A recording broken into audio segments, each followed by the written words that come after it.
Indian cricket team வந்து ஒரு முக்கியமான ஒரு அழிவு பாதையில் வந்து போயிடுச்சுங்க. கடந்த நியூசிலாந்து டூர்லேயே முடிஞ்சு போச்சு. தேவையில்லாத பிளேயர்ஸை மாற்றுறது, தேவையில்லாத இடத்த மாற்றுறது. நான் என்னன்றேன்னா, ஒரு பிளேயரை ஒரு ஒரு பொசிஷன் சொல்லி தான் நீங்கள் அங்கே எடுக்கிறீங்க ஒரு தேர்வாளர்கள்.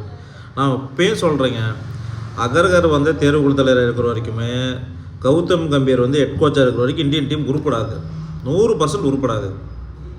இவங்களோட மனநிலைகள்லாம் பார்த்தோன்னா, நம்ம தான் பெரிய இது, நம்மளுக்கு கீழே தான் எல்லாரும், நம்ம சொல்கிறது தான் கேட்கணும். யங்ஸ்டர் இருந்தால் மட்டும் தான் நம்மளுக்கு நம்ம சொல்கிற பேச்சு கேட்பான்.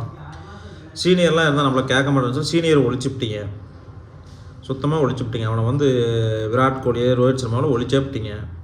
அவங்க இப்போ ஏதோ வந்து ஒன் டே தான் விளையாடிட்டாங்க. அதே எப்போ பண்ணுவீங்கன்னு தெரியல. ஏன்னா நீங்களாம் பெரிய ஆளுங்க. நீங்கள் உங்களுடைய தொலைநோக்க பார்வையெல்லாம் பயங்கரமாக இருக்கும். ஆனால் நீங்கள் தொலைநோக்க பார்வையை போகிறதுக்கு முன்னாடி இங்கே ஒழிச்சு பிடுவீங்களே அப்படிங்குது டீமையை. ஒரு பிளேயரை ஓப்பனிங் ஸ்லாட்டில் ஆட வைக்கிறீங்க, சரி ஓகே. தேர்ட் பிளேஸில் ஒருத்தனை ஆட வைக்கிறீங்க. ஃபஸ்ட்டு கருணாயிரத்தை செக் பண்ணிங்க. ஒரு லாங் ட்ரிப்புக்கு அப்புறம் கருணாயிரை செக் பண்ணிங்க. செட் ஆகலன்னு தூக்கி 4ஆவதுக்கு போட்டிங்க. 5ஆவது இடத்துக்கு போட்டிங்க. அந்த ஆள் அடித்து பிடிச்சி ஏதோ கடைசி டேபிளில் ஒரு 50 அடித்தார். அந்த ஆள் டீமில் எடுக்கவே இல்லை. சரி, அந்த ஆள் தான் எடுக்கலாம். சாய் சுதர்ஷனை தூக்கிட்டு வந்தீங்க. ஃபஸ்ட்டு மேட்ச்சில் தூக்கிவிட்டீங்க. 2வது மேட்ச்சில் ஏதோ சொல்லிவிடுவாங்களோன்னு சொல்லிவிட்டு எடுத்துகிட்டு வந்தீங்க. அவனுக்கும் அந்த இடம் நிரந்தரம் இல்லை. ஃபஸ்ட்டு மேட்ச்சில் 3வது ஆனவன் கடைசி மேட்ச்சில் 7வது 8வது ஆடுறான். அவனை தூக்கிட்டு வந்துட்டு 8வது இடத்துல 7வது இடத்துல ஓட்டிக்கிறான். அவனை தூக்கிட்டு திருப்பி 2வது மேட்ச்சில் வந்து சாய் சுதர்ஷனை போட்டு அவனையும் ஒழிச்சு விட்டீங்க.